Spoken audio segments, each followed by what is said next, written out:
Eu tenho o prazer de receber hoje no Roberto Moreira Entrevista uma pessoa que tem uma história totalmente voltada para a literatura, o trabalho humanitário e a política.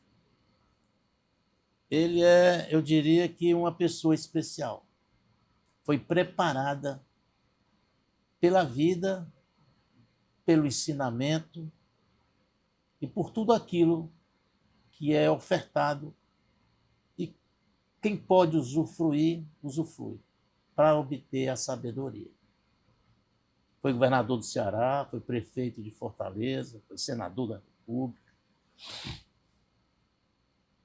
E tem uma vantagem superior. Tem todas as portas abertas sem nenhum problema. Eu estou abrindo aqui uma conversa com o ex-governador Lúcio Alcântara, mas eu não queria iniciar falando de governador. Eu diria que eu estou abrindo uma conversa com um intelectual, Lúcio Alcântara, que talvez tenha sido o homem que deu a maior contribuição para a educação do Ceará. No tempo dele, o Estado do Ceará passou a defender o meio ambiente, abriu as portas para o desenvolvimento do Ceará, num projeto com outros companheiros que se separaram, mas depois voltaram. E o doutor Lúcio desenvolveu mentalidades, mentes, na área cultural, por exemplo, criando os mestres da cultura. Um projeto que até hoje é vivo e muito disputado por aqueles que leem, que desenvolvem alguma coisa na sua área, que é o sonho de ser mestre da cultura do Ceará. O doutor Lúcio, através da educação, com grandes assessores, grandes nomes na época, introduziu na escola o aprendizado maior, que era aprender a ler e escrever. Um desafio que era muito grande para o Nordeste brasileiro, uma população de alto índice de analfabeto. Então doutor Lúcio, eu tenho tanta honra de receber o senhor aqui, um dos homens mais honestos. Eu que me sinto honrado. Um dos homens mais honestos que eu conheci na minha vida. Nunca deixou de ser essa pessoa que o senhor é, uma pessoa simples, humilde, que atende a todos, abraça, acolhe. E o Grupo Opinião tem muita honra em recebê-lo aqui para uma conversa. Eu queria inicialmente não lhe fazer uma pergunta, mas que o senhor respondesse a algo que toda a sociedade tem pelo senhor, que é a atenção. Como é a vida hoje do ex-governador, do ex-senador, do intelectual, do homem que é convidado e cortejado para todos os eventos, uma agenda riquíssima, Brasil, Portugal, Europa, África. Pouca gente conhece esse lado do doutor Lúcio, do homem da literatura, do homem do conhecimento global. Como é que é essa vida do senhor, doutor Lúcio? Ô, Roberto, em primeiro lugar, eu quero lhe dizer da minha alegria de vir aqui. E essa alegria aumentou porque eu estou vendo aqui, na sede do Opinião Ceará, o quanto pode um talento jornalístico como é o seu. E não digo isso para lhe agradar, porque hoje eu não tenho pretensões políticas, não tenho, portanto, preocupação midiática, mas porque realmente eu me surpreendi com essa estrutura que você conseguiu montar aqui. Então, quero agradecer, me colocar aqui à sua disposição para você fazer as perguntas que julgue necessárias, com toda a liberdade. Nós somos amigos, não estamos todo dia juntos, mas preservamos uma relação construída, eu na política e você como um grande profissional de imprensa. Obrigado. Então, prevaleceu isso, porque não tinha nada subalterno, nada, vamos dizer assim, que não fosse real, verdadeiro, autêntico, não é? E isso é o que vale. É a relação que se estabelece e que se estrutura numa relação de respeito, de amizade, de consideração, como foi o nosso caso. O doutor Lúcio, eu vou mostrar umas imagens do trabalho do senhor no campo da literatura. Pois As não. fotos a gente vai já exibir aí um pouco da biblioteca do doutor Lúcio, a riqueza que ele guarda. E o senhor guarda todas essas suas honrarias, as coisas que o senhor recebeu como homenagem ao longo da vida ao doutor Lúcio. E nessa época o senhor era o governador, doutor Lúcio? Talvez. Não lembra bem, né? Porque essa era o nosso secretariado, né? Na época do governo, né? Isso. Estamos aí tirando essa foto nesse que era o Palácio do Governo na minha época. O doutor Lúcio usou o Palácio Iracema, como era chamado na época, né? Exato. E vou lhe dizer uma coisa. Aí no Palácio Iracema, que não estava nem ainda bem concluído, eu recebi a mulher mais rica do Brasil, que é a dona maior acionista do Banco Itaú, a Milu Vilela. E ela, lá conversando comigo, ela disse, olha, eu já andei no mundo todo, conheço palácio de governo e escritório, e nenhum tão agradável como é esse. E você conheceu, era uma coisa assim. Eu tinha vindo de uma jornada na Globo, onde eu passei quase 10 anos e peguei o final do governo Gereissati e o início do governo do senhor, que eu acompanhei de perto. E esse palácio tinha uma espécie de um aquário vivo, né? Era, o senhor criava lá diversos tipos de peixes, que o senhor fez o primeiro peixamento de açudes no Ceará, né? E aí, a natureza, pássaro, o jardim, tudo muito bem cuidado. Tinha um prefeito lá que era uma pessoa muito dedicada. Aquilo era uma beleza. Era um lugar realmente fantástico. Infelizmente, não deram continuidade. Que era um palácio muito agradável, né? Ele fugia o padrão daquela coisa oficial, né? Exatamente. Era um palácio assim que era verde. E muito, como é que eu diria? Acessível. Isso, uma coisa simples, não tinha luxo, não tinha ostentação de poder.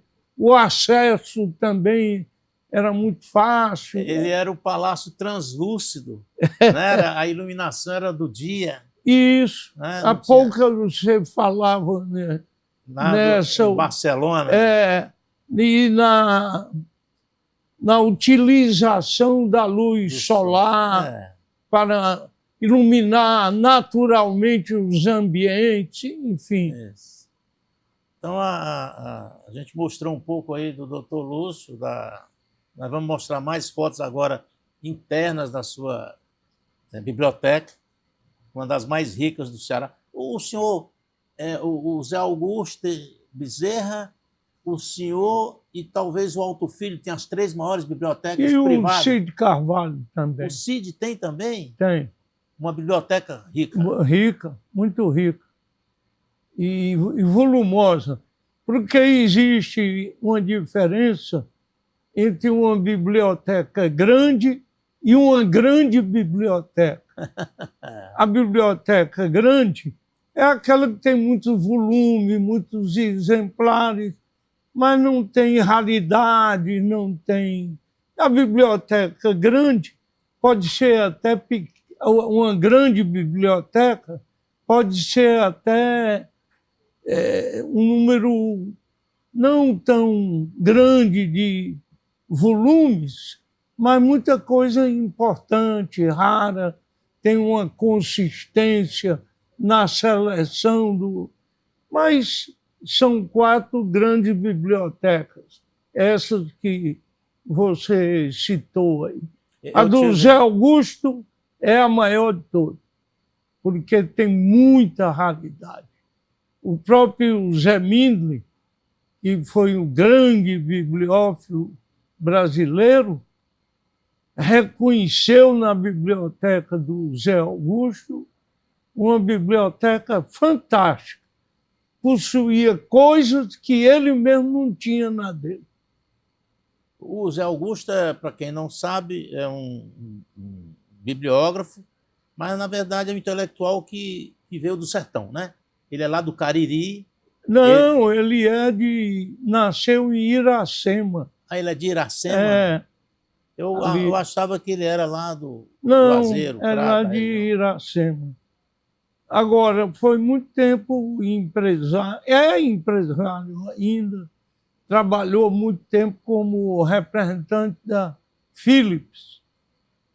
E, na época, foi convidado pela Philips para ir para o exterior e não quis ir, não aceitou. Então, é uma pessoa formidável. Somos grandes amigos e, mais do que os livros, nos une uma relação pessoal muito forte. Essa paixão do senhor pela literatura, ela tem origem no pai do senhor? Em parte, sim. Em grande parte. Quem não sabe, o doutor Lúcio é filho do doutor Valdemar de Alcântara, que também governou o Ceará. Era um homem também apostador da saúde, né, do desenvolvimento. Isso. Ele tinha uma biblioteca que não era grande, assim, jamais. Tinha talvez uns 1000 livros, talvez, perto disso.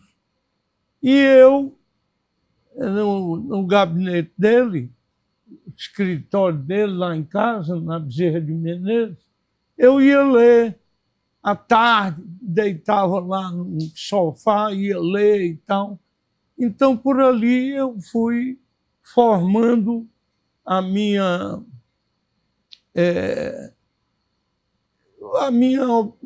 aproximação com o livro. E daí em diante fui seguindo até me tornar realmente o dono de uma... O São Gonçalo do Amarante, o que é que tem de ligação forte do senhor e do doutor Valdemar? Ah, muito forte, porque o meu pai nasceu lá e a minha mãe nasceu lá. Era um primo legítimo. A mãe do meu pai era irmã do pai da minha mãe. Então eu digo sempre, a igreja no meio da praça, de um lado a família do meu pai, do outro lado a família da minha mãe. E o meu pai sempre foi uma pessoa muito ligada à terra. Ele nunca se separou, mesmo quando os cargos mais altos. Eu me lembro quando ele estava no Senado, ele chegava aqui, às vezes, do aeroporto ele já ia para a fazenda. E transmitiu isso para nós. Quando, por exemplo, há poucos dias teve uma chuva fortíssima aqui. A primeira do que será, se Deus quiser, o inverno. Ele, na rua mesmo, ligava para minha mãe, prepara os meninos aí que nós vamos para São Gonçalo. E íamos tomar banho num riachinho, tinha perto lá da fazenda, e enfim, era... E a vida dele sempre, ele teve uma relação muito forte com a terra. Ô, doutor Lúcio, a gente vai continuar falando sobre São Gonçalo daqui a pouco, porque o senhor, no seu governo, é por isso que mais na frente, o senhor foi um dos que fizeram com que o porto lá do PECEM surgisse de verdade, né? Então Foi. vamos mais para frente. Eu queria falar como é que o senhor consegue guardar todo esse arsenal, né, de títulos, homenagens. Ô, Roberto, É uma coisa muito detalhista, né? a minha filha, que é uma pessoa que tem uma identidade, os meus dois filhos, mas ela tem uma identidade mais Apurado. cultural comigo. É arquiteta e Isso. tal, hoje vive em Portugal, casou com um colega português, e se divide entre o Funchal e Lisboa. Ah. Tá? E o meu filho optou, foi político, teve 3 mandatos de deputado federal, mas desistiu diante daquilo em que a política Se transformou, né? Isso. Papai, eu não vou mais continuar, porque política hoje, para se eleger, é muito dinheiro. Eu não tenho esse dinheiro e o pouco que eu tenho é para a minha vida. E eu não vou roubar, então eu tenho que desistir. Eu digo, está muito certo. E ela diz, a propósito da sua pergunta, ela me diz que eu sou um acumulador. Eu digo, olha, não sendo aqueles tipos que aparecem na TV, aqueles americanos que ficam dentro daquela barafunda de porcaria, juntando dentro de casa, eu estou satisfeito. Agora, eu tenho uma preocupação hoje com que isso vai se transformar. A minha biblioteca, que tem mais de 26 mil títulos hoje, e esse material que eu acumulei ao longo do tempo. Vamos ver o que nós podemos fazer. Uma parte está na minha biblioteca e outra está lá na Fundação Valdemar Alcântara. Que é um outro ambiente, né? Outro ambiente. Aí o senhor aí tem, doutor Lúcio, o senhor se preocupa com o futuro nessa questão, não é? Porque é um patrimônio para a história. Nós temos, Roberto, o senhor tem 2 filhos que não estão voltados diretamente para a cultura, né? Eles estão A filha mas não está aqui. A sua esposa também, né? Também a minha esposa, mas tem a minha idade, está com a mesma preocupação que eu. Né? Porque ela também tem o acervo dela, né? Tem também o ela acervo dela. Ela é uma escritora, uma pessoa... Escritora, enfim. A doutora Beatriz ela tem um protagonismo na minha vida, além de ser minha mulher. É como no sertão, eu diria, que manda no marido, né?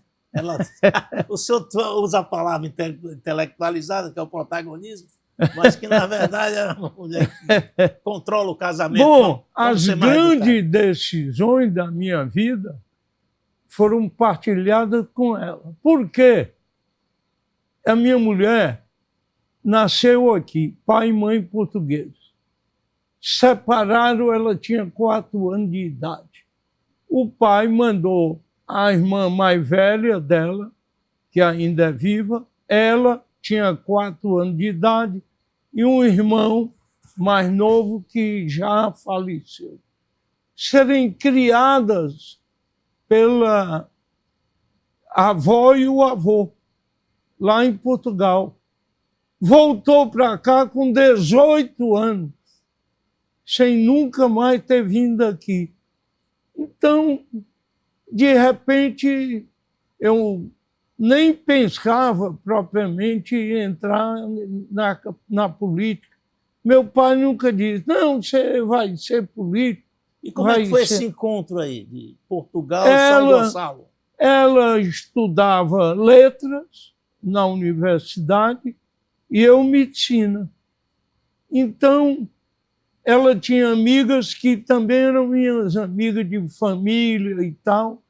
E eu... Mas aí na Humanidades, aqui perto da reitoria, o senhor era lá na medicina? Era distante, mas né? A gente se encontrava, esses amigos, na época, organizava o que chamavam a luarada. Ah, Aí estávamos juntos e a minha mulher achava que eu estava querendo namorar com uma amiga dela, que era minha amiga também, uma pessoa bonita. Depois casou com um estrangeiro, foram embora na Europa a vida toda. E até que ela, essa amiga, disse: olha, mas não é comigo não, o negócio é contigo. E aí nós nos demos bem e terminamos casando. mas ela sempre foi ligada também à literatura, como o senhor? Foi, sempre foi. Ela é professora de língua e literatura francesa, aposentada pela UES. Eu conheci a dona Beatriz, tive essa oportunidade, numa discussão justamente sobre literatura, principalmente a literatura luso-brasileira. Isso. Ela tem um profundo conhecimento e ela é uma Sem pessoa dúvida. admirável nesse aspecto. E outra, E sem Roberto, querer visibilidade, né? Ela tem uma humildade. Isso. E você não fez, pelo menos ainda, a pergunta. Ela aceitou, não opôs resistência nenhuma à minha entrada na política. Ela teve um porque eu vou levar esse assunto mais na frente. Eu estou querendo falar um pouco sobre essa cor da literatura, porque é educativo. Eu vejo o senhor como um projeto educativo para o povo cearense. Porque são poucos os cearenses que se acham, né, no papel de ajudar a sociedade com bons exemplos na literatura. Que a literatura é o caminho para as pessoas desenvolverem a vida. Sem ler, sem estudar, você não vai a lugar nenhum. A palavra convence e o exemplo arrasta. Então, eu sempre me preocupei isso. Como político, há coisas que eu devo fazer e coisas que eu não devo fazer. No dia que eu deixar de ser político, eu tenho muito mais liberdade. Mas, como político, eu julgo que a gente tem certas obrigações inalienáveis. Porque você está na vitrine.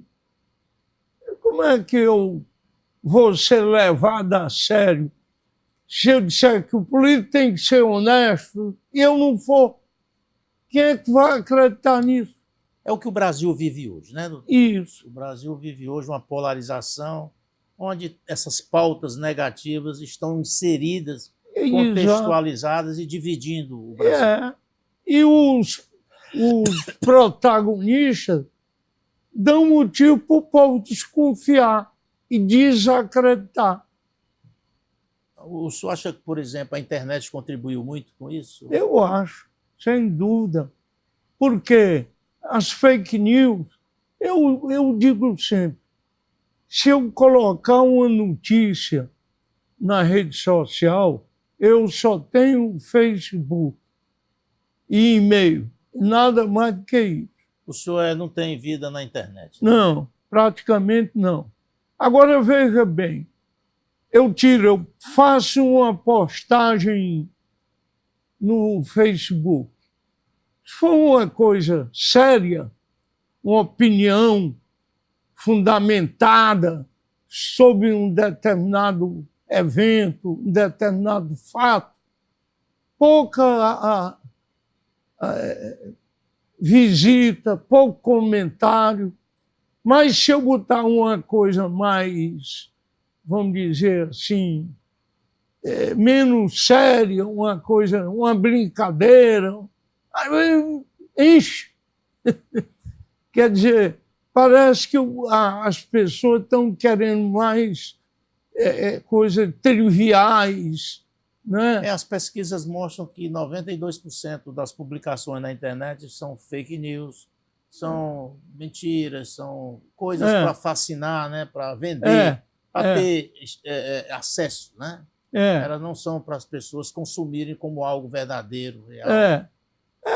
Eu ponho uma brincadeira ou comento de maneira jocosa um fato, enche. Agora, uma coisa séria, um comentário sobre economia, sobre política, pouca gente se interessa. Na Europa já existe um combate muito forte a essa questão das fake news da internet É falsa, muito rigorosa né? E a legislação. E agora a Austrália já fez, a França está fazendo, é impedir jovens abaixo de 17, né? 17 anos, 16 anos. ter acesso à assinatura, ou não sei como se chama, nas redes sociais. O doutor Lúcio, falando dessa questão da internet, eu queria que o senhor explicasse bem por que o senhor não é adepto das redes sociais. Olha, O senhor tem praticamente só um telefone, que o senhor, normal, uma linha. O senhor nem o WhatsApp usa. O WhatsApp é para evitar o excesso de demanda. Porque, olha, eu vou dizer aqui um paradoxo. Eu não sei você, que é jornalista, mas as pessoas não atendem o telefone do número que não conhece. Como é que eu estou querendo falar, ela não conhece meu número, eu não falo. Então, eu digo, brincando, eu atendo telefone de todo mundo, até de golpe. Só não faço cair no golpe. Porque qual é a vantagem do celular? Sem atender, né? Sem atender, eu não compreendo isso. Aí eu preciso pedir uma pessoa que trabalha comigo, um colaborador, para ele mandar, porque ele tem um WhatsApp, uma mensagem para a pessoa dizendo que eu estou querendo falar e que aquele número tal é o meu. É o paradoxo. Você vai, às vezes, de domingo, eu vou almoçar, minha mulher, eu, meu filho, minha nora e os netos, 2 netos. Um já casou, agora em dezembro, e o outro tem uma namorada firme. Eu fico olhando o restaurante em torno. 4, 5 pessoas numa mesa, tudo no celular, não estão nem falando um com o outro. Quer dizer, é um paradoxo daquilo que facilita a comunicação, está separando a comunicação mais íntima, que é a da família. Governador, nós estamos chegando à primeira meia hora, já rápido, né? Eu queria uma opinião do senhor. A gente está falando desse tema que hoje predomina, né? A internet, até a internet de todos, né? Todo mundo tem acesso, mudou a comunicação entre as pessoas. Sem dúvida. Né? Mudou a relação profissional, mudou tudo. Eu queria saber a opinião do senhor sobre a literatura na internet. Hoje nós compramos livros na própria internet para ler através do celular ou do computador. O senhor acha que isso desvaloriza o escritor ou tira, por exemplo, a intimidade da leitura com papel, com Olha, registro real? eu digo o seguinte, a minha opinião sobre a internet é para reconhecer o grande valor que ela tem. E não só para literatura, para pesquisa de... Vamos tomar o nosso Barão de Estuda, grande pesquisador da história do Ceará, ao ponto do Capistrano de Abreu dizer que o Ceará era um dos estados que tinha a sua história mais documentada. Isso se devia ao Barão de Estuda. Ele Capistrano de Abreu, para quem não sabe, é aqui de Maranguape. Isso, o grande historiador. O Barão ia para Lisboa, nós estamos falando do século XIX, início do século XX, para copiar na Torre do Tombo documentos. Hoje, se eu quiser, acesso daqui, sem sair de casa. internet. Aproximou, facilitou a comunicação. As buscas, né, na Google e outras ferramentas. Isso, ferramentas que existem. Então, isso foi um grande avanço. Agora, quando começou a ter Kindle, outros equipamentos, né? Equipamentos para facilitar a leitura, o Kindle hoje está superado, né? Apregoaram que o livro ia desaparecer dentro de pouco tempo. Ao contrário, o livro impresso está vendendo mais do que vendia antes. A Suécia, por exemplo, que estava com os alunos todos na forma digital, voltou para o ensino através da escrita caligráfica. Então, não aconteceu com o livro o que aconteceu com a música. Você cansou de ir numa loja para comprar CD. Hoje nem tem mais loja de CD, porque a música ficou totalmente eletrônica.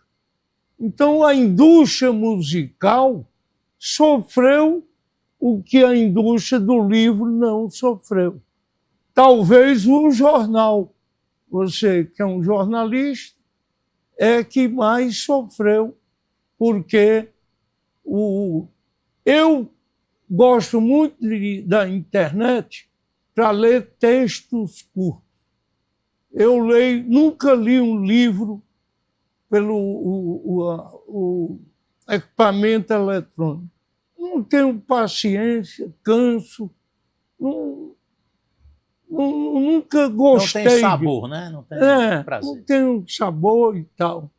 Então, permanecem os dois formatos, o eletrônico e o impresso. Só que o impresso, ao contrário das previsões negativas, continua firme. Está aí ainda vendendo, livrarias, internet, para comprar pela internet. A gente vai aqui na Livraria Cultura, por exemplo, é lotada, né? Lotada. Jovens, crianças lendo. Né? Exato. Ainda tem. Doutor Lúcio, qual foi o livro que marcou a sua vida e que o senhor usou, assim, alguns preceitos dele para o senhor governar o Ceará? Teve essa influência, a literatura? Olha, para governar, foram livros que me ajudaram a formar essa consciência humanista. Até essa ideia de respeitar os outros, de, na vida pública, ter um foco, nada, vamos dizer assim, midiático, mas efetivo para ajudar quem mais necessita, quem mais precisa. E foram muitos livros que me ajudaram a formar essa consciência.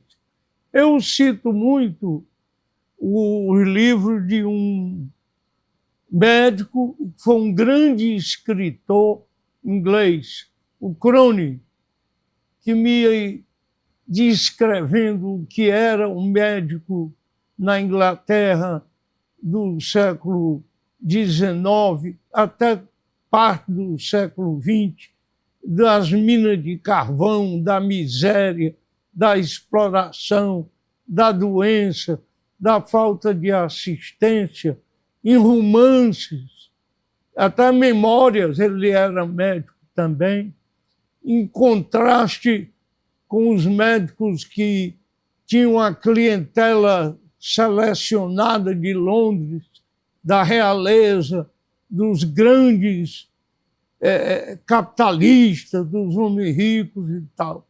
Isso me ajudou muito, como me ajudou um livro que eu recomendo para quem quiser ser médico.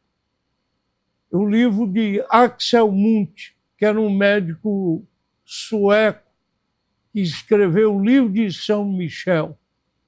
Saiu da Suécia, foi morar na Itália e ele escreveu esse livro, que é um livro fabuloso do ponto de vista humanista.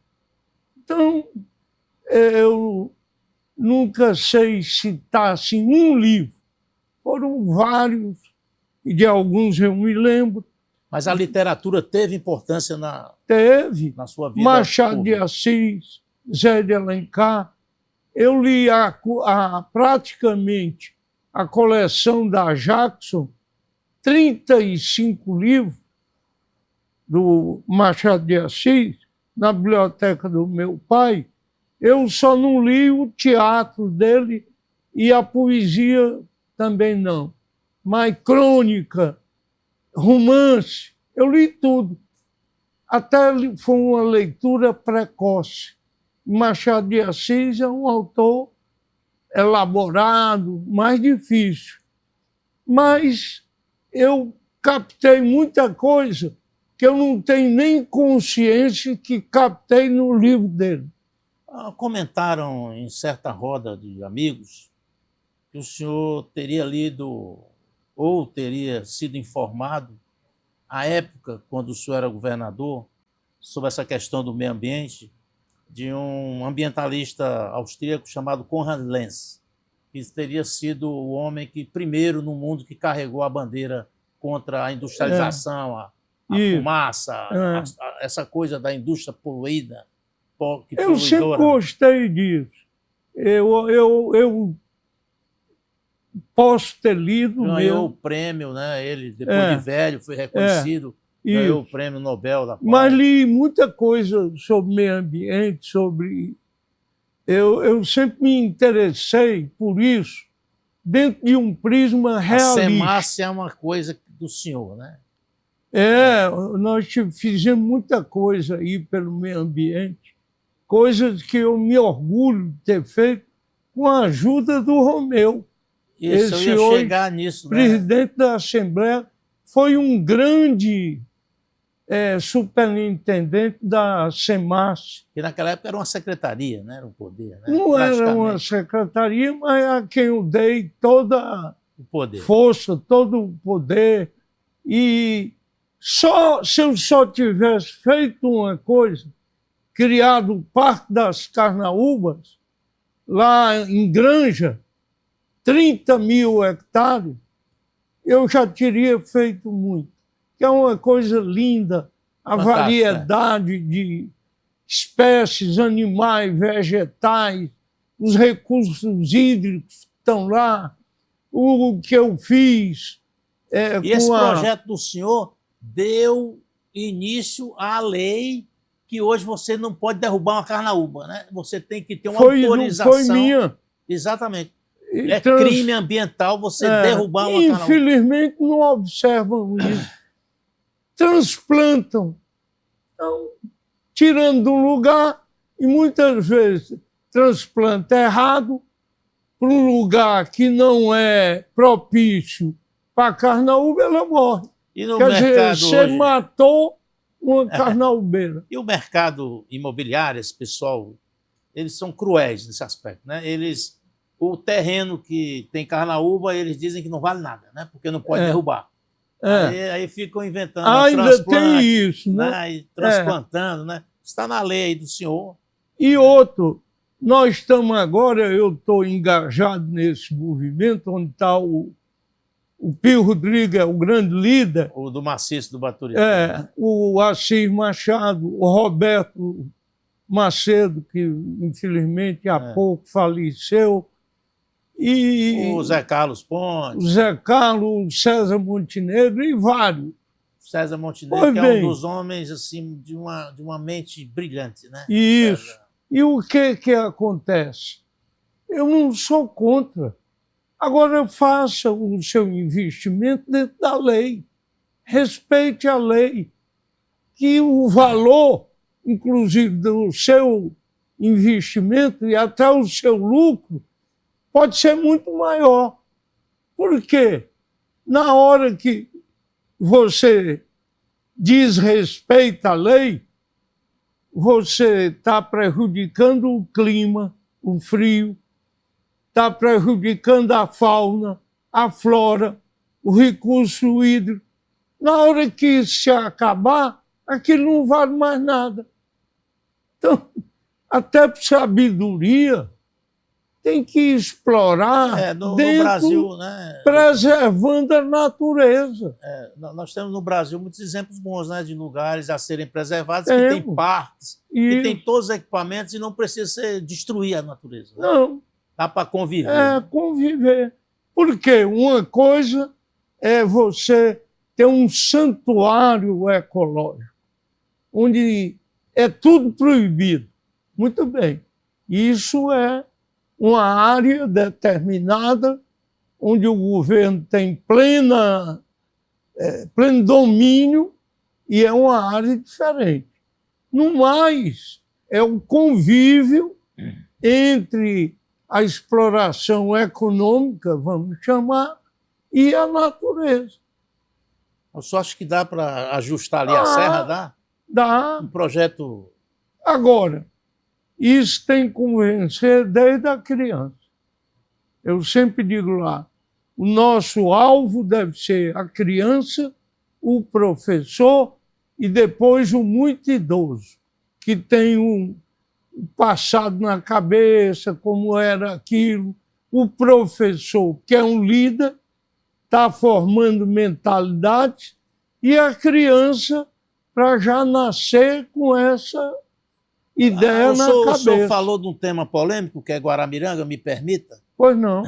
Há uma discussão em Guaramiranga, na Serra, de que Guaramiranga precisa, de certa forma, abrir passagem para um certo progresso. Ou seja, Guaramiranga só tem uma rua, né? O centrinho, precisa de uma via. Tem duas ruas. Né? A segunda rua foi feita no governo do Dr. Valdemar Alcântara. Olha aí. E depois nada mais.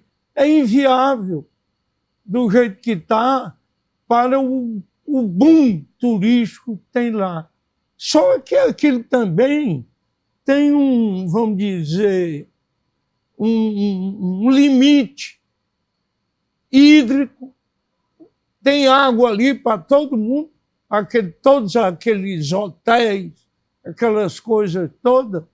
Tem um limite. Sobre ultrapassar desse limite vem o quê? A decadência.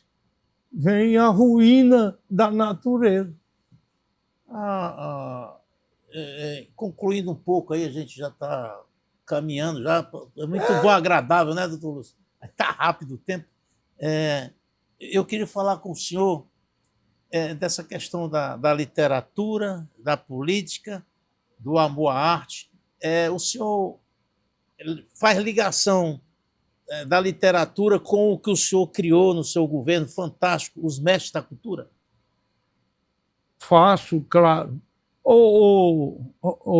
Roberto, tem uma coisa que me ajudou na vida e, por outro lado, pode ter me prejudicado. Mas eu não levo que tenha me prejudicado, me ajudou. Eu sou uma pessoa que tem um certo grau de dispersão. Quer dizer, eu me interesso por muita coisa ao mesmo tempo. Eu digo, por exemplo, vamos dizer que eu lhe encontrasse na rua, não lhe conhecia. Olha, aqui é o Roberto Moreira, um jornalista e tal. Eu posso estar sendo até vaidoso. Eu tenho papo com você, para você. Eu me encontro com um motorista de táxi. Eu tenho papo com motorista de táxi, porque eu me interesso por gente. Isso é evidente do senhor. Me interesso, até dizem que eu só faço perguntas. Eu sou Quais são as novidades, né? O cara fala assim, doutor Lúcio é assim, quais são as novidades, né? Eu gosto de me informar de tudo isso. Da natureza. Então, a política, você acompanhou e acompanha ainda hoje, de perto, é uma atividade muito cruel. Eu diria até não vai ser político e espere gratidão. É. Se ela vier, ótimo. Se ela não vier, está no modus operandi dela. Então, você tem hora que você perde uma eleição, não vou dizer que eu, quando perdi uma eleição, ficava alegre, sorridente, não. Eu me lembro, meu pai tinha uma frase, nós morávamos na Bezerra de Menezes, a casa ainda até lá, hoje é uma associação de surdos, e ela tinha um recuo bom, e o muro ainda é hoje bem baixinho. Então meu pai gostava de botar... Lá no São Gerardo, né? a cadeira lá, Conheço. a mamãe e a gente ficava ali.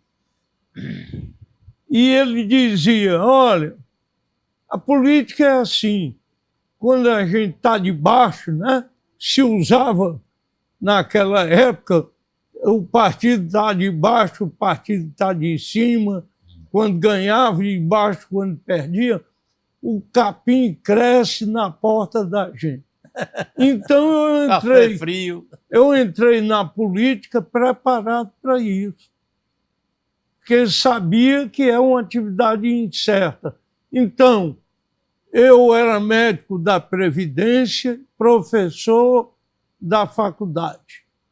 A minha mulher, professora da UES. Eu digo, olha, aqui de fome nós não morremos.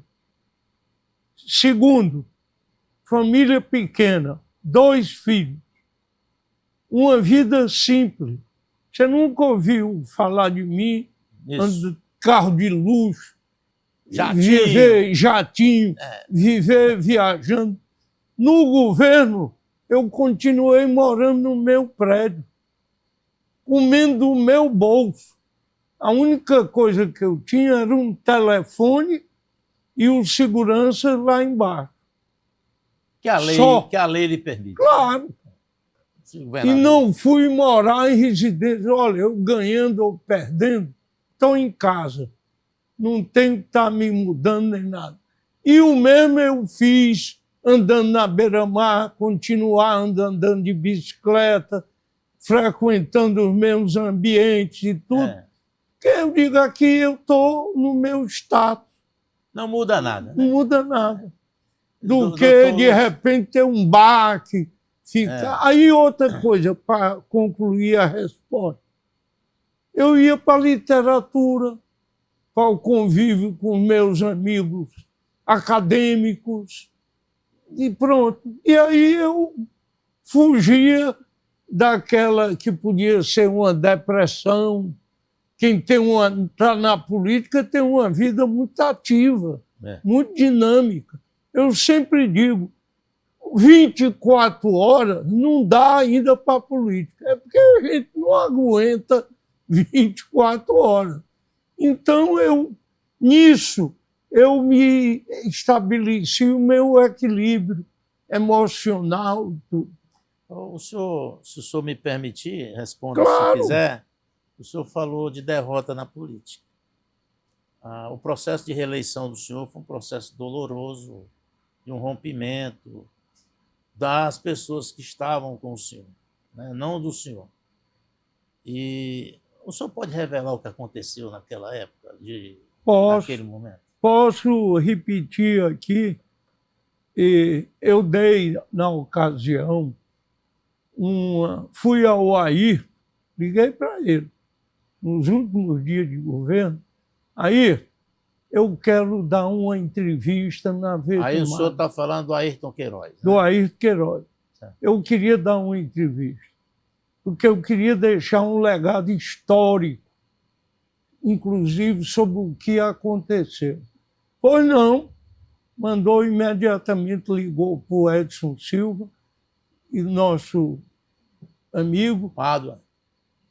O Edson foi quem entrevistou. Certo. Eu não me lembro se ele ligou logo para o Edson ou para o Pádua. O fato é que eu dei uma longa entrevista, talvez de meia hora ou mais. Eu, inclusive, tenho gravado essa entrevista. Claro que eu estava muito mais impactado na hora. Mas, na essência, eu não mudaria nada. Por quê? Eu tenho a consciência de que fui uma pessoa absolutamente leal. Posso ter sido até ingênuo. Quando eu dizia isso, Luz, tu, político com tantos anos, disse que é ingênuo. Por outra, confiante, crédulo, vamos dizer que não seja ingênuo.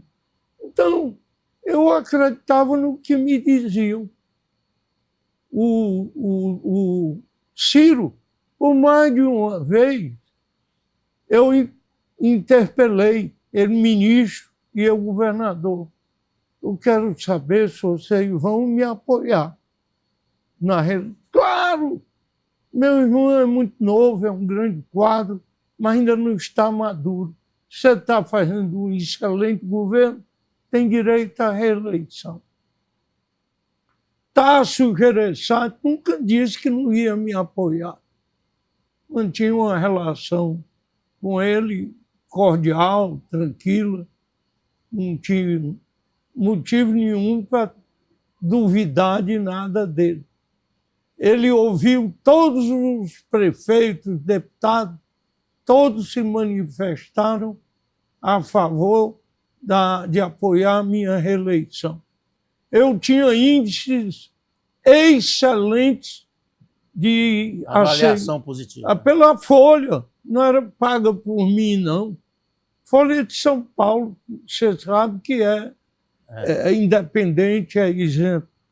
Aí eles vêm na última hora, faltando 48 horas para eu me desincompatibilizar, o Tássio e o Ciro me dizer que o candidato era o Cid e que eu, se quisesse, ia para o Senado. Aí eu, não, nesse caso, eu vou ficar no governo. Mas você vai ficar sem mandato? Qual é o problema? Eu já botei no meu currículo, vou terminar o meu governo, as minhas obras, eu não me preparei para sair e não vou sair assim como quem está saindo pela porta dos fundos. Não, mas pense, não, eu vou ficar. O candidato do PSDB, quem é? Vai ser o Cid? Eu apoio. Fico no governo, vou apoiar. Bom, aí, isso foi numa sexta-feira, eu ainda fui a São Paulo, que o meu amigo Cláudio Lembo estava assumindo, e era um grande amigo meu, o Serra, para ser candidato, e eu voltei para cá. Na segunda-feira, o Tássio convoca uma reunião do PSDB, inclusive o meu filho, que era deputado do PSDB, e me ataca da maneira mais... Eu não sei nem dizer um adjetivo para o que ele fez lá. Tá bom, eu vou continuar aqui e tal. Aí diz, mas o senhor foi candidato. Por quê? Formou-se uma procissão de deputados, de líderes políticos. O Raimundo Viana é testemunha de tudo isso. O Beto Estuda, que foi depois meu vice, sabe de tudo isso. Para eu ser candidato. Eu digo, Raimundo, pergunta o Tássio qual é a posição dele. Não, fui lá, ele disse, garante que vai lhe apoiar, passar um tempo e tal. E foi o que você viu. O próprio Raimundo Viana foi enganado, que era o presidente do partido e me acompanhou até o fim. Então, hoje, eu estou pacificado do ponto de vista emocional e tudo. Agora, o Pedro Nava grande médico, grande escritor, com quem eu fiz alguma amizade, ele, o primeiro livro dele, Baú de Ossos, ele fala muito mal de muitos parentes dele. Isso. E, naturalmente, a família, os parentes reclamaram e tal, e ele cunhou uma frase que eu achei muito interessante. Diz: eu não tenho ódio, mas tenho memória. Então eu não tenho ódio nenhum, converso com todos. Agora, a história é essa.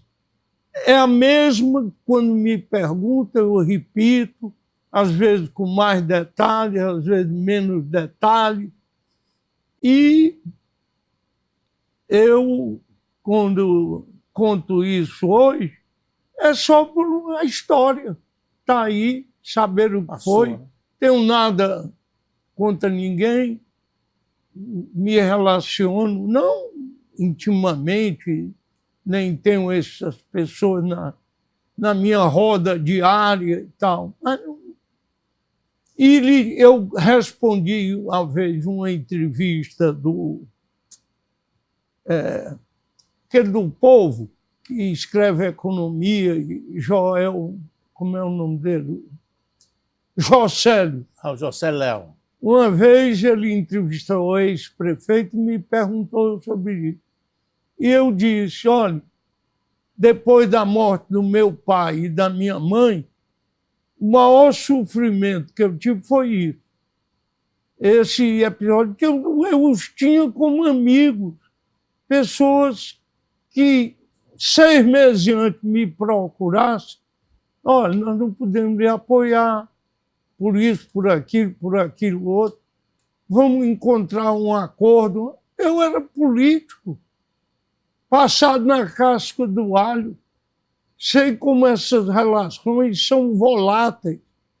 O que eu não perdoo foi a forma como fizeram, como que me emparedar. E eu sou leal, mas não sou submisso. Sou cordial, mas tenho personalidade.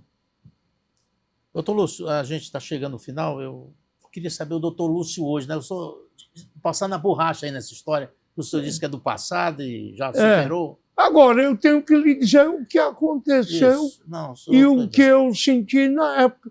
Porque isso é a história. É tanto que nunca me desmentiram. Ficaram calados. Isso. Eu queria saber o doutor Lúcio hoje, aos 82 anos, tendo sido senador, prefeito, governador, secretário. O senhor é uma pessoa extraordinária do ponto de vista do serviço público e como pessoa. O que é que o doutor Lúcio faz hoje? O doutor Lúcio continua o médico humanitário, cuidando das pessoas. O senhor cuida de várias coisas, que eu não sei bem. Assim, o senhor é o presidente, controla o Instituto do Câncer, hoje presta serviço quase no Ceará inteiro. O senhor tem, não sei se presta serviço, empresas, mas o senhor sempre foi um homem de uma atividade intensa, né? Eu fui, depois que eu saí do governo, eu passei a valorizar a minha atividade literária, cultural, presidi o Instituto Ceará 2 mandatos, presidi um mandato à Academia Cearense de Letras, não quis o segundo, porque achei que tinha cumprido a minha tarefa, passei para o Thales Cavalcante, está fazendo uma excelente gestão, e era vice-presidente do Instituto do Câncer, presidido pelo doutor Haroldo Joaçaba, que já estava com a saúde debilitada. Então, o filho, Sérgio, era o operacional e eu lá diariamente na vice-presidência. Depois, o doutor Haroldo faleceu e eu assumi a presidência. Meu pai presidiu o Instituto do Câncer de 1944 até 1990, reeleito sucessivamente. Ele, doutor Haroldo, tocaram aquilo irmãmente. Quando o meu pai faleceu, o doutor Haroldo era vice, passou para presidente, eu fiquei como vice. Quando o doutor Haroldo faleceu, eu assumi a presidência. Depois de alguns anos como presidente, eu não me lembro quantos, eu achei que devia dar uma oportunidade ao Sérgio Joaçaba, que estava ali dedicado integralmente, em homenagem também ao pai dele. E aí eu passei a ser presidente emérito e ele presidente executivo. Só que eu continuei do mesmo jeito.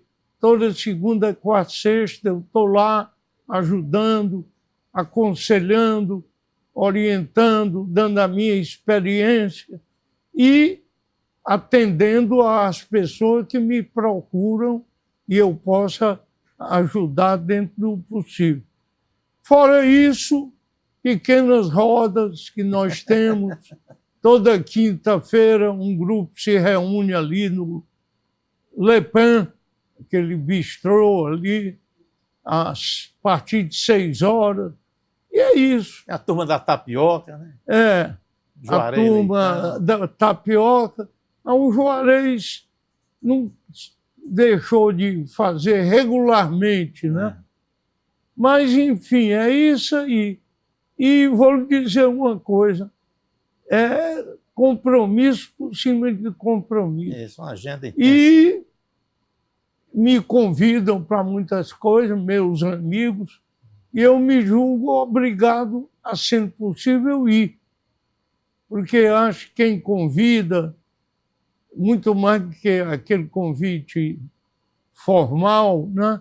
Olha, tal, estou lançando um livro, vou fazer uma palestra, está inaugurando isso, aquilo.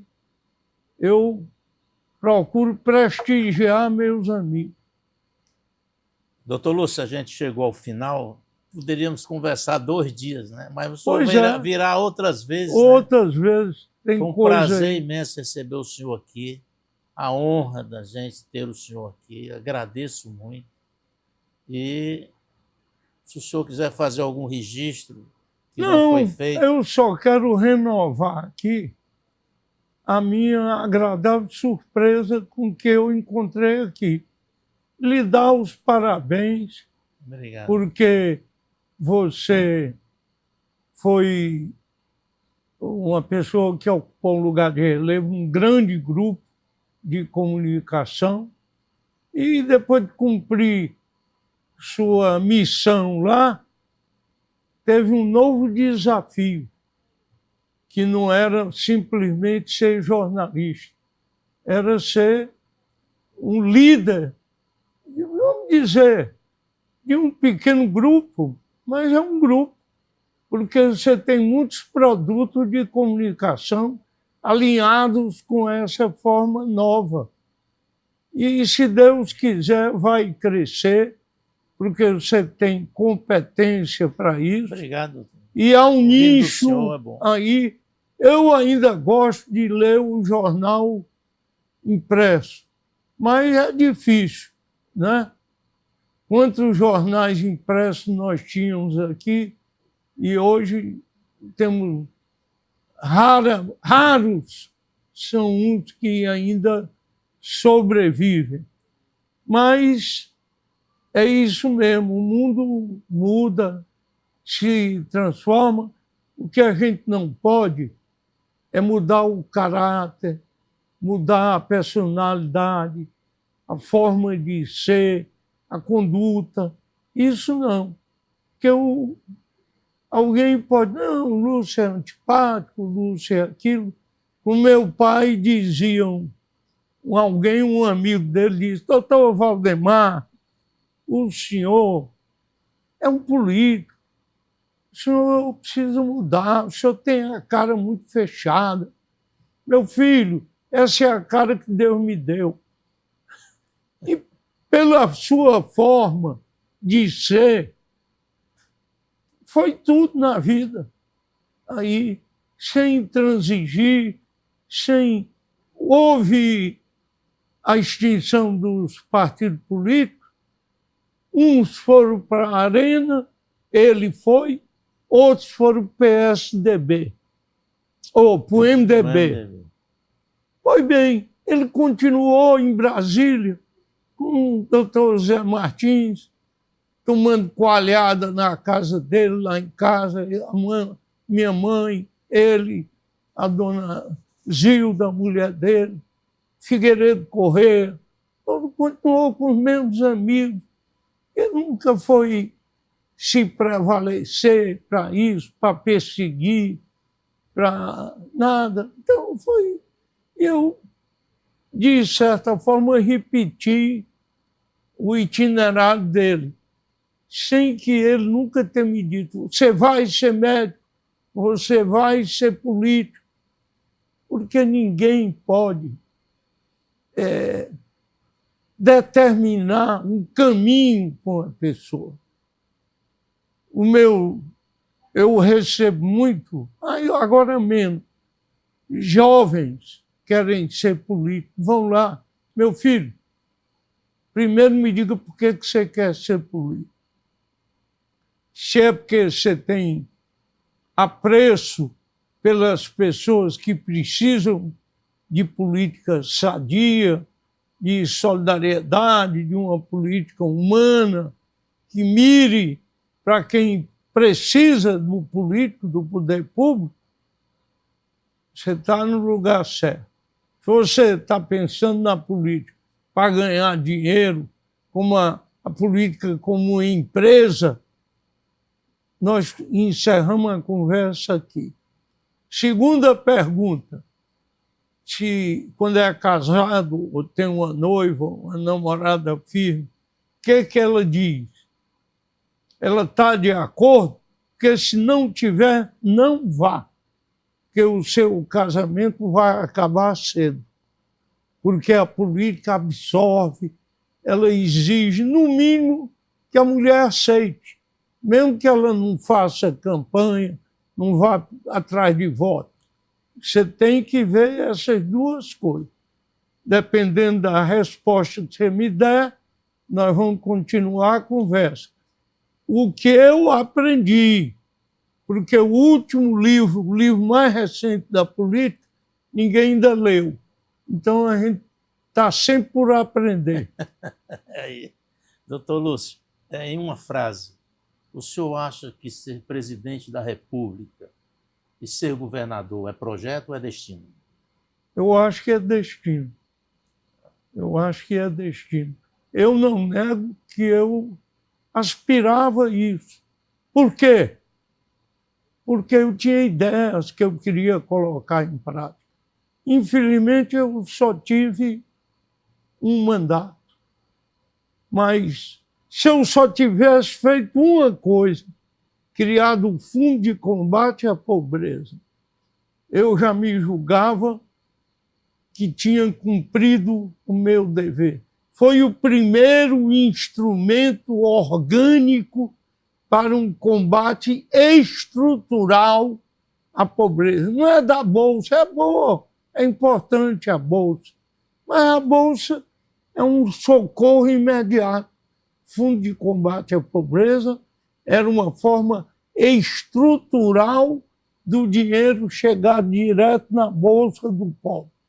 O doutor Lúcio, para quem não sabe, criou o Fundo de Combate à Pobreza no Ceará há 40 anos, praticamente, né, doutor Lúcio? 2005. E até hoje é uma política pública de Estado. Infelizmente, foi muito desfigurado nos sucessores e usado para fazer viaduto, metrô, alegando que o pobre anda de metrô. Eu estou preocupado com o pobre que pode até andar de metrô, mas nós temos que atacar é o motivo, a causa estrutural da pobreza dele. Aí, muito obrigado, doutor Lúcio. Um abraço, Eu muito obrigado. agradeço muito, foi uma honra para nós aqui do Opinião. E também parabéns para a sua equipe aqui, que eu já tive o prazer de conhecer e ver a turma nova, né, aqui enfrentando esse desafio que é fazer imprensa, sobretudo aqui no Ceará. Em tempos de internet, de fake news e outras coisas mais que existem hoje na comunicação. Muito obrigado, doutor Lúcio. Grande abraço, sucesso. Obrigado. É o que eu lhe desejo de todo o coração.